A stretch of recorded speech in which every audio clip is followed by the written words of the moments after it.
So I guess that's a great lead up to our next question for Tammany. There seems to be a lot of misconception about how NIL is monetized. From an IP attorney's perspective, what is NIL, or name, image, and likeness, and how does the law view NIL? Is it a property right? So name, image, and likeness is really somebody's, what an IP lawyer would call their right of publicity, right? Literally, the definition of right of publicity is your ability to control the commercial use of your name, image, and likeness. So while student athletes had that under the law, right, they couldn't necessarily monetize it or get compensated for the use of it and still keep their eligibility under NCAA rules until recently. The laws are by state. And so, the very specifics of what that means and what it means to be a commercial use might vary by state.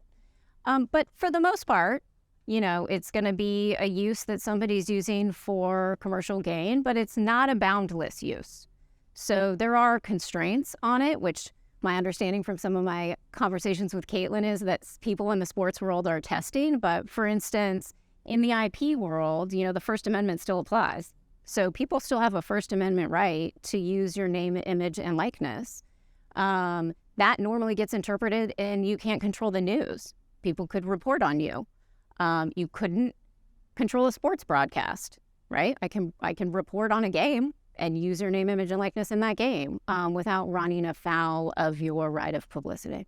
And then I guess a follow-up question to that is, many states have a right of publicity laws and right of privacy laws. How do those specific state laws impact NIL today?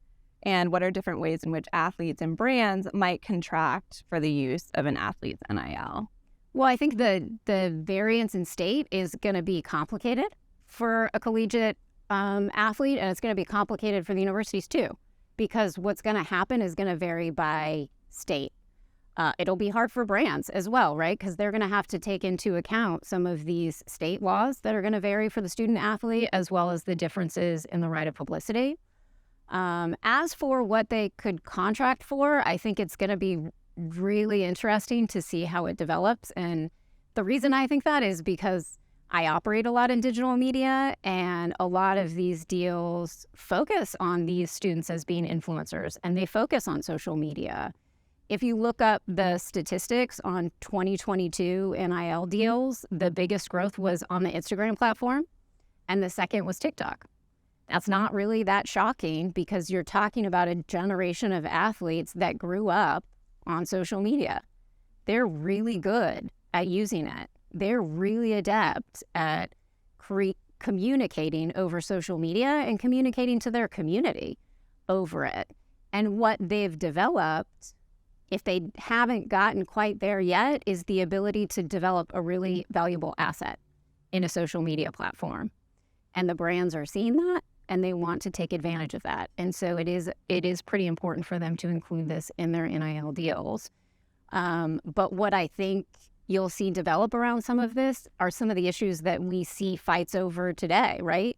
Who owns the content that goes onto somebody else's account? Who controls the content, which is going to be pretty important for all parties involved? And who's responsible for the content?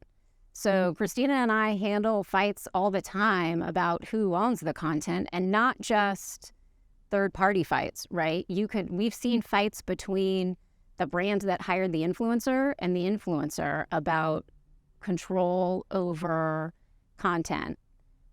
We've seen fights over who actually owns an account, which I'll tell you, that law's not really well settled. Right now as it stands. It's a lot about what the content is on the account. But if you ask Instagram who owns the account, they're going to tell you it's the person who's email registered it, irrespective of what's on it. So we're seeing a lot of those fights develop, and I think it's going to develop some through what happens with these student athletes, because for better or worse, they're going to be leading the forefront of some of these social media deals and how some of the terms develop.